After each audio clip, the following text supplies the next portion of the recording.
up to the fight and then walking in the cage, or I'm sure he walked in the cage after you did, but what was it like, I guess, when he did walk in the cage and you're like, fuck, here it is, we're here now? Yeah, I mean, the lead-up was just like any other fight. You know, there's, of course, the first time you get the call, you're like, oh, holy crap. But after that, you know, I'm a professional, and I've been competing a long time, so you just got to take it as, you know, anybody can beat anybody on any given night in the UFC at that level, you know. So, and I had a teammate that had fought him, Scott Holtzman. So our coach had already, you know, drawn up a game plan and a camp against Jim. Now the difference is, and this is a testament to how good our coach is, Jeff Jimmo, but me and Scott are two completely different fighters, right? Our A game is very different. So it wasn't the same game plan by any means, but it was just I had been in that camp, been a part of it because, you know, Jim's a good grappler and I think I'm a good grappler. So it was just already having faced him as a professional, you know, setting. It wasn't totally new territory, so that was cool. But, you know, once you get in the cage, there was that, you know, moment. I'm in the cage and he's the guy of like, kind of like that, not going to take his eyes off you, like mean mug you and pace and like, so there was a little like, oh crap, he's here to, cause that was the night that he would have I think for the first time broken the record for, all-time fights or all-time wins. I can't remember it. It was like, okay, like this guy's here to break the record tonight. This is not a game, you know, cause the last time I had seen him fight was in Jersey and, when he fought Clay Guida and he came out with some fun, like Hall & Oates song and like had the crowd kind of going. And this one, he came back out to like the song I remember him walking out to, you know, all his fights. I'm like, okay, this guy's throwing it back to like being serious and trying to kill me. So, it was one of those like, how did we get here moments. You shake it off and get after it. As soon as we started moving, it's just a fight. So, it was cool. Cool experience for sure. The fight wasn't so great, you know, a little more on the boring side. Us both being good grapplers, I think people thought it would be a lot more dynamic on the ground, but, it wasn't, you know, so, it was more of a chess match, but, I can definitely appreciate going into a chess match with a guy that's been there 42 times. So it was cool. Very true. So speaking of the chess match situation, it's been a while, but I feel like fans are starting to understand more when guys and girls do go to the ground and they kind of see what is going on. Do you feel that the crowd is also kind of picking up on it and they're not so much booing like they used to when they would go to the ground? Because a lot of times, obviously, you know, the fans want to see bangers, they want to see knockouts, TKOs, whatever it is. But do you feel that they are maybe becoming a little more educated and a little more knowledgeable when fighters do end up going to the ground?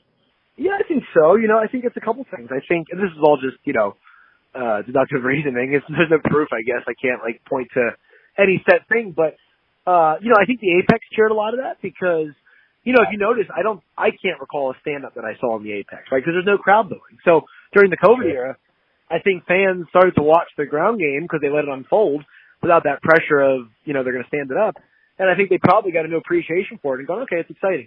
The other thing is I think that the grappling in MMA has really changed from, you know, let's say 10 years ago where if you're a jiu-jitsu guy, you're sitting on your back throwing up arm bars and triangles. Well, the success of arm bars and triangles off your back in high-level MMA are few and far between these days because the grappling has gotten so high. So I think what you see is even a guy like myself, I'm either looking to sweep or get up, you know, or attack the neck, but I'm not looking to just lay on my back and throw up my legs, right? And that's not fun to watch, even if you like jiu-jitsu. So now on bottom, the theme really is getting to the fence and getting up, pushing that head and getting up, and scrambling. So that makes it exciting. And then the top game has changed from, you know, I think the Dagestanis largely have really introduced a whole another level of control and ground and pound. So that aggression on top. So I think it's made, you know, the grappling has actually evolved in MMA, and then along with it have been the fans. So I think it's kind of been the perfect storm there. But it seems to be, if you're doing your job on the ground, you're chipping away, you're trying to, you know, advance, I don't feel like the crowd is impatient anymore, it doesn't seem. Yeah, I definitely don't think they are as impatient as they used to. And, I mean, obviously in the early days, you know, when you have guys that like a Chuck Liddell, I mean, Randy would take him down, but he would still ground and pound him. And exactly. Then, you know, you had these guys that were bangers that, you know, came out and swung for the fences. Of course you were going to have fans wanting that, but it's ironic considering the first two or three, BJJ ended up being the thing that took over, and it just took a while for the bangers to really kind of like get more attention and become more champions. It's just, and then we're back to now, if you don't know every bit of the MMA world, like even a little bit, like it's not going to be a good fight for you at all. Yeah. Oh, 100%. 100%. It's just changing, you know, and I don't think people understand also how difficult it is. Mm-hmm.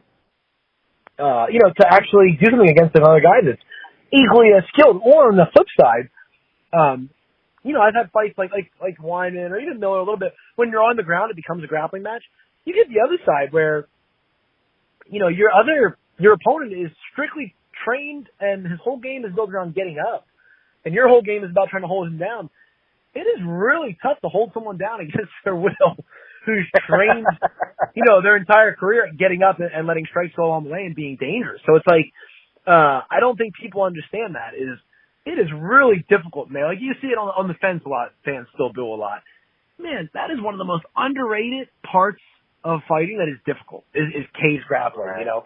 And it doesn't look like a whole lot's going on, and so much is going on. So, you know, I think more as fans, you know, watch the countdowns, the embedded, and so many fighters now have, you know, great video content and blogs like, you know, Cejudo, Aljamain, all these guys, all their training is on there.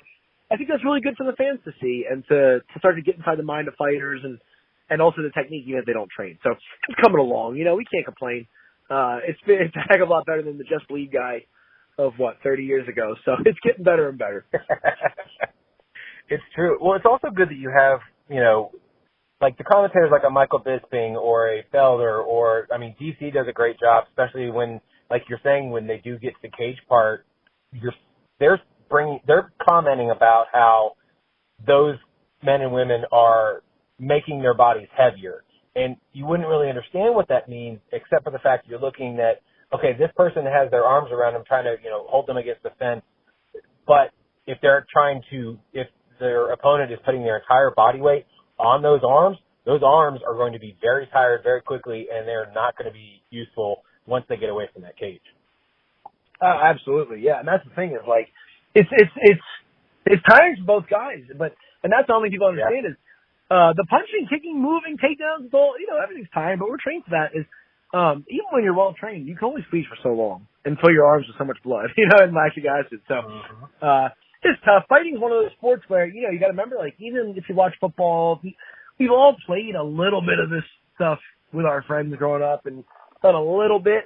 Fighting is one of those where, you know, no one, even if you've been in a real life fight, what are they, like 30 seconds? You know, so I don't think people understand that the body's not built to go for, you know, maybe 15 is okay. 25, you watch these guys in title fights.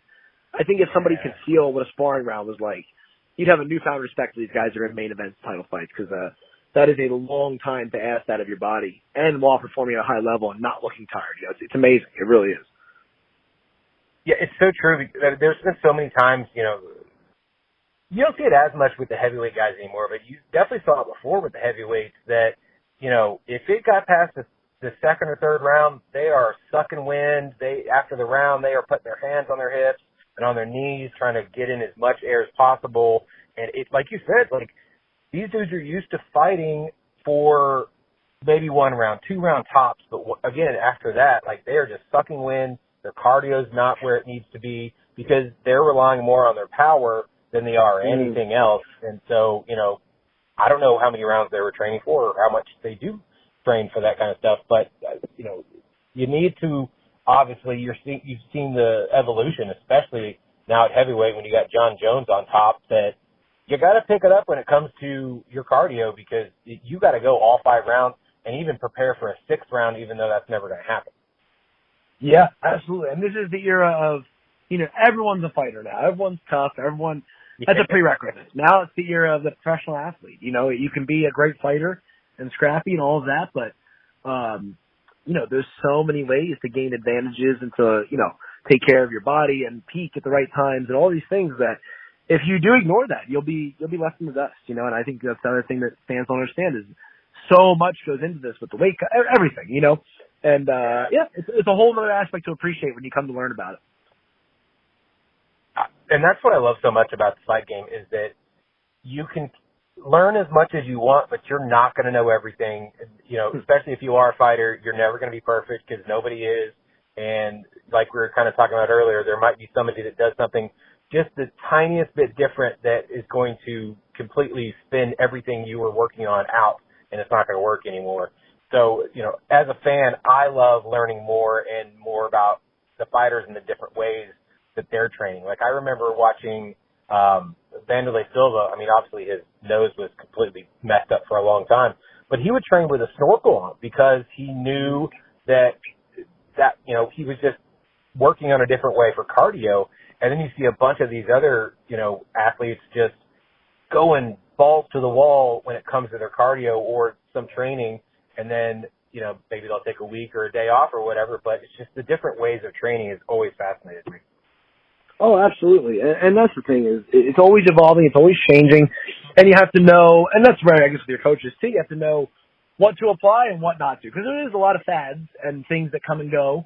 And then there's the constants, right? So, it's really, really impressive with, how far we've come in such a short time as a sport. And, it's just cool to be a part of and always studying and always learning and trying to filter what you should keep and what you should throw away. And there's a whole other aspect of fighting that I think people will never understand is there's also just an X factor that fighters have to be at the highest level, and, you can see it, but it's really hard to describe and it comes in different, ways. But there's just sometimes you look at a guy, you're like, hey, he's got this and that, but he just doesn't have it. You're like, what is it? You're like, I don't know, but he doesn't have it. Or somebody you look at and you go, they have it. You're like, well, what is it? I don't know. It's just what he does. It's just how he carries himself, whatever. And in the other sports, that isn't the case. Like, if I've been rewatching The Last Dance, and Scottie Pippen was kind of mentally weak, that's my understanding, right? But it didn't keep him from being a Hall of Fame legendary player. It just kept him from being Michael Jordan. But, if Michael Jordan's a 10, it kept him from being, he's a 9.5, right? So you can still beat it, but in fighting, you got to have it, and you see so many people come and go. I mean, I've been fighting just about 8 years now, and you see all the people, all the casualties along the way, and you're like, what the heck separates me from that guy? I have no idea. Like, that guy was better in this way, that way, and some guys just don't put it together. You don't know what it is, and that's a whole other thing that I think gets kind of lost when you talk about what it takes to be a fighter. There's a whole other thing where you're like, I don't even know what it is, and you just need it, and that's what makes fighting exciting too. Teddy Atlas says the theater of the unknown, right? Sometimes somebody can hit the pads terribly and they go out there and they're a knockout artist. You're like, how is that possible? You have no idea. They just have it, It's amazing. It's one of the coolest things about this sport. Yeah, you are so dead on with that. I was kind of going through the Joe Rogan and Boss Rutan interview that he did recently, and they were saying that sometimes, like you were saying, somebody just has it, and they could either, we'll go back to John Jones. He didn't properly train for the longest time, and he was still, beating people soundly. And then once he really started dialing in, he was almost untouchable, unless, but outside of the cage, I'm not going to go into whatever he was getting into. But once he got in that cage, like I was saying, he was super untouchable. And, it's amazing that you have all these people that can either just walk off the street into a cage and they can do great, or you have people that have been training for, 5, 6, 7 years and they just can't put it together. And then there's that other aspect of the pressure. Can you handle the pressure? Can you, weather the storm and continue to go, or is it going to consume you and you lost before you even got in there? Exactly. And that's the biggest X factor. And everyone thinks they can prepare for that and train for that, but at the end of the day, it's just sometimes you just can or you can't, and we watch guys that have all God's gifts to be a great fighter except that thing, and they don't make it. And, it's really cool to sit back and watch over the years because, it's just, you almost look at it sometimes when, for me, I started with guys that I was just doing jiu-jitsu and watching them fight this night, and you're sitting here 10 years later going, why me? How did I make it through all that? You don't know why, and I will never know why. But you're like, what was different about me or that guy? Or it was the timing. I had the right opponent, And there's so many. That's what people always ask, what does it take to get to the UFC or this night? You're like, man, this is not. If you watch other sports with scouting, and if you're going to be in the major leagues for baseball, by high school if you're going to be in the farm system and all that. In other sports, you're going to college for it, you're getting recruited scouts. In this, man, it's like athletics meets entertainment or acting, because you got to have a manager, you got to have this, you got to get discovered. In the old days before the COVID era, you had to be at a show and hope that the video makes its way to the matchmakers, or that you get all. It really is just It's a crazy, crazy, crazy game.